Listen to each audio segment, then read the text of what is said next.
It's not for us. And Hashem said to them, you see, I gave you a light mitzvah, even this you can keep.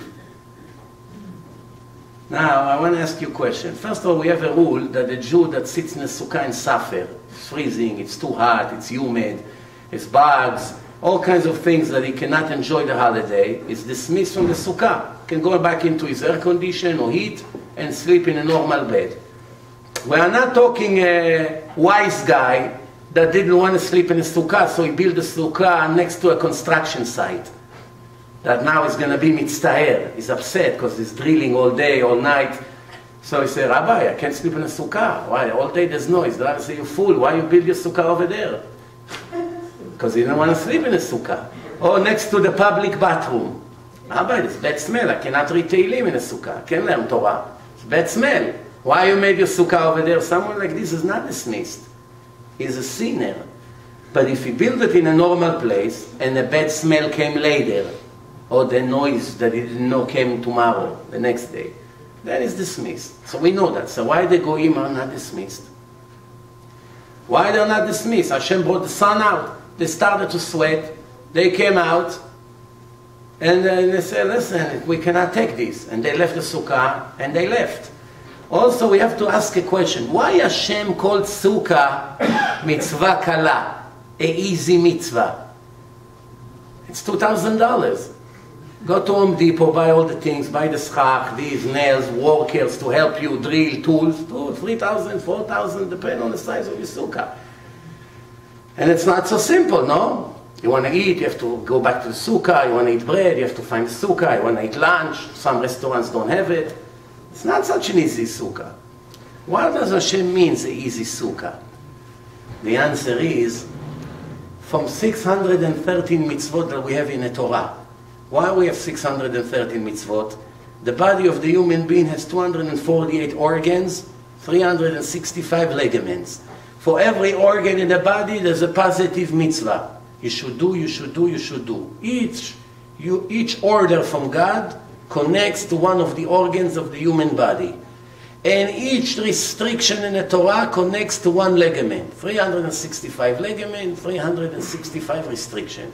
When the soul exits the body in the time of death, just by looking at a spiritual image of the soul, right there in the court of heaven, before the trial begins even, they see right away which mitzvah you kept, which mitzvah you were weak, which mitzvah you didn't keep, what restriction you violated, before you even open your mouth, before they show the video of your life, before they call all the witnesses against you, all the bad angels who come one after the other to testify about all our sins. Before we get to that step, right away by looking at the image, there are missing organs. For instance, a person who doesn't put tefillin, he doesn't have his left arm. It's missing from his image. A person who doesn't have tefillin every day in his head, he has a hole right here. There's no tefillin, so that organ doesn't exist. And many other examples. The only mitzvah from 613 commandments that a person keep, that every one of his organs and ligaments in his body participate in it, is the mitzvah of sukkah. Every other mitzvah, it's with part of the body. This is the only mitzvah that as soon as you enter the sukkah, from the minute you made the first step in, your entire body participate in the sukkah. As Hashem said, בסוכות הושבתי את בני ישראל, בסוכות תשבו שבעת ימים, you should sit in the sukkah 7 days, you eat there, you sleep there, everything you want to do, you do in the sukkah. And the schach, the cover that we put, has to be natural. It cannot be something who receive impurity. If it was made as a tool or by a factory to be a rug or for industrial use, it's receiving tuma, impurity. It cannot be used. It has to be a natural thing that is growing from the ground. No metal, no aluminum. It has to be a real natural thing, like branches, like the bamboo that we have. We put it on. And this is a memory of the 7 clouds that Hashem sent around the nation of Israel in the exodus of Egypt. One cloud was making the way straight. You know the desert, up and down, valleys, mountains. Old people, it's very hard for them in the heat to go in such condition. Hashem made the way straight. The cloud protecting from the sun, and it's also breeze like air condition. Cool breeze. This is, by the way, how the concept of air condition work. With taking advantage on the humidity and the water in a system, and with the freon, the gas, it becomes cold, and that's how it works. And clouds from all direction. And a cloud with a pillar of fire that shows the way. A primitive but very productive GPS. It never sends you to the Arab villages in Israel. Make a left to Baka El Garbia. You want to go to Tel Aviv, you come from Haifa, make a left. What left? If I make a left in 5 minutes, you're going to have to say Kaddish for me. And the GPS insists. You continue to go straight because you know a little bit that Tel Aviv is there, not there. It's a make a U-turn. But the GPS of Hashem, he knew exactly where to take them.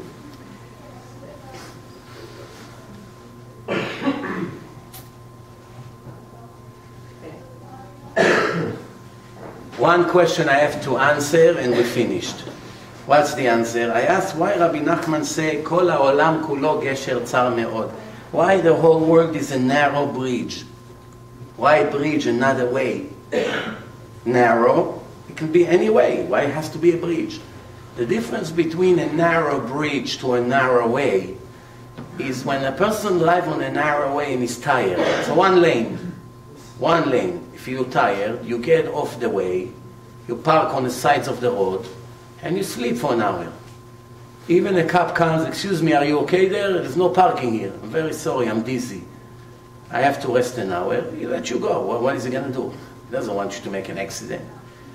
But on a bridge, you cannot stand 1 minute. If the bridge is one lane and you stop, people will kill you. I gotta go to work. My daughter gets married. Get out. It's not your fault. The car got stuck. If it's in Israel, forget it. You better push the car before, who knows what's going to happen. So, the life of a Jew, that's what he wanted to teach us. Have no time to waste. It's very short. It's like the blink of the eye. Every minute is eternity. Every mitzvah is eternal reward. If a person is sleeping and wasting his time on baseball, he won't have enough time in the end to cash on his mitzvot because he wasted his life. Remember, he said, always remember, the life is a narrow bridge. If you stand still and do nothing, you sit and do nothing, you watch sport, you watch television, you snore, whatever you do, these moments will never return. There is no permission to stop. You may say, I'm not making any sin, I'm not murdering, I'm not robbing, I'm not going to speak Lashon Hara, I'm not violating Shabbat. What am I doing? Enjoying a movie. Kosher movie, Rabbi. There's no problem, modest. Modest, Rabbi. The Gdol Ador made that movie. It's still waste of time, Bitul Torah.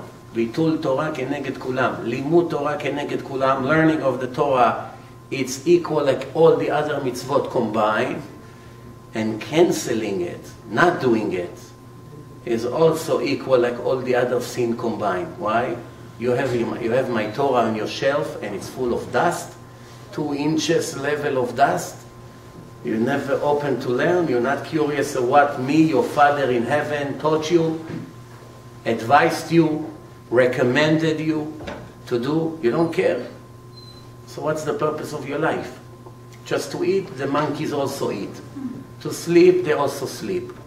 To have a female? They have 5. They don't need to buy her a drink to make an impression. Oh yeah, so what do you do? He comes, he borrow a car to make a show. Maybe, maybe the date will work out. They don't have it, the monkey. She move her tail. He bang on his chest. 2 minutes later, they have babies. Finished. Monkey doesn't have to work 30 years to buy a house, to pay the mortgage. No 4 hours in traffic. No problem, no IRS, no FBI investigation. None of the things that we have. So what's the purpose of life? Grab as much as you can. And I like to say this mashal. if somebody puts you in a room with millions of diamonds, blue, pink diamond, rubies, very expensive diamonds, and he say you have 60 seconds, grab as much as you can. And what do? You begin to take, you put in your mouth, you look like Idi Amin Dada now, like this. Then you push into your nose, into your ears, you push into your nose, you put under your yarmulke, you put in your underarms, you put in your pocket, you put in your socks. You know, every diamond is $1 million, $2, $3, $5 million. Grab as much as you can. After grabbing, you fill up your mouth, you fill up every part, and you walk like this, that none of them would fall. You only took 10% of the diamonds. 90% of them stayed in a room, and you came out. Are you happy or are you upset? 10% with you, 90% left behind. You happy or you upset? What do you think? Upset. Wow. Hashem, couldn't you make me a bigger mouth? I'll press inside another 100 diamonds. Couldn't you make me bigger and deeper ears? I pushed another 5 rubies in each ear. It eats your heart. This is us. We pay attention to all the things that are really mud. But to the real diamonds and rubies, we walk near them, we don't even pick them up from the street. The diamonds and the rubies of Hashem, like King David wrote in Tehillim, is, what is it? The Torah and the mitzvot and the chesed, kindness, Torah, mitzvot. The more you do, the more you take with you to the life of eternity. And the reward there, Hashem promise, is greater than any imaginable reward you can even think of. There's no words to describe this huge spiritual reward that a Jew will get after he leaves this world if he was righteous and listened to Hashem. There's no end. And days of Messiah, all the tragedies that will happen in the world, the Gemara asks, what a Jew should do to have an insurance policy to get saved? The answer is, Ya'asok b'Torah u'v'gmilut chasadim. Always be busy with Torah, teaching, learning, supporting, whatever, and kindness, helping others. No, don't be egoistic. Care about every other Jew. Care about your neighbor. Care about your cousin. Care about your children. Care, your parents, whatever. Help organize. You know, whatever you can do. Charity. The more you do, the more chance you get saved smooth. The world will be a disaster. It won't touch you. You may ask, how can it be? The prophecy in Zechariah